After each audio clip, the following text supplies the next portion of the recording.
I watched President Trump on television the other night, and he breaks me up. A short while later, I watched Prime Minister Trudeau on Canadian television. He made me want to throw up. I mean, I just don't get it. I mean, I look at all this stuff and I think, holy. I mean, back to the midget in the ring with the Hulk Hogan. You got this guy trying to negotiate with the President of America. Says we need help. We, being Canadians, someone come and help us. I could even do that. If somebody give me a buzz, I'd be happy to go to Washington and fix this mess. I mean, it can't be that tough. It's kind of what I do. I do 500 deals a year. And I'd love to make this the 501st to fix Canada, sitting down with the president. Hey, prime mistake, buzz me, please. Okay, my phone doesn't ring, I'll know it's you. Chris Garnier, he strangled, this is in Canada, he recently strangled an officer, a police person, dead, killed her, put the body in the compost bin, dumped her under a bridge, okay? And now he's been receiving treatment from a private psychologist under the Veteran Affairs Benefits Program, and he's a convicted cop killer who never served our country and is getting his PTSD treatment paid for. And there are so many veterans that are fighting the Liberals constantly for theirs. Yeah, again, socialism, it just doesn't add up. It doesn't. I mean, dumb, and dumb is forever. And these Liberals, they really, it's upsetting to see what they do to one's nation, and that would be my nation that they're messing up. The Canadian military now, it's saying they're going to severely restrict the use of marijuana once it becomes legal to the troops in Canada. Well, thank goodness. I mean, I'm sorry that you feel that you have to tell me that, because you shouldn't.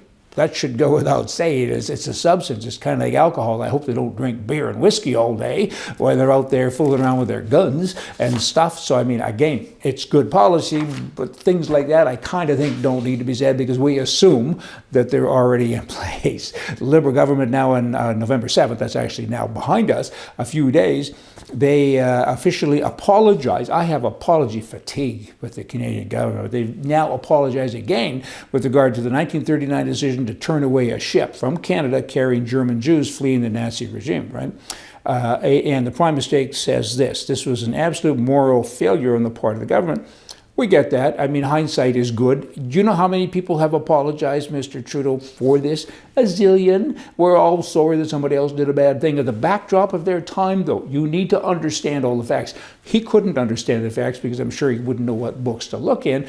But there were a lot of reasons. There were other countries that said, if you do that, we're going to do this to you. And there was a whole bunch of statement stuff happening, right? And again, we look back. It's a terrible tragedy.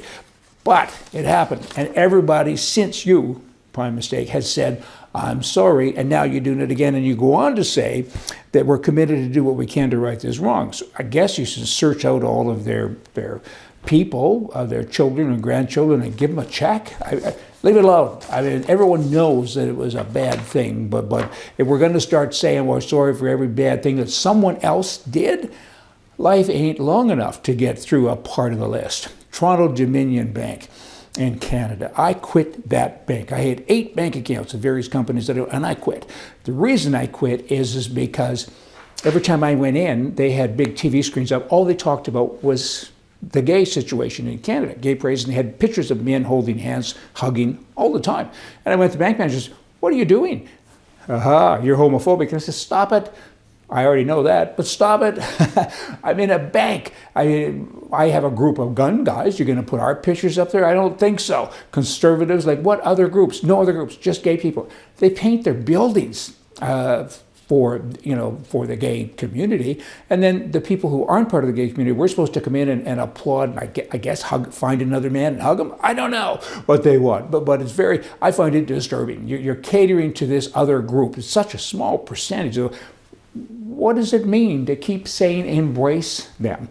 I get it. We accept them. And that's what the banker lady said to me. You got to show your support. And I said, why?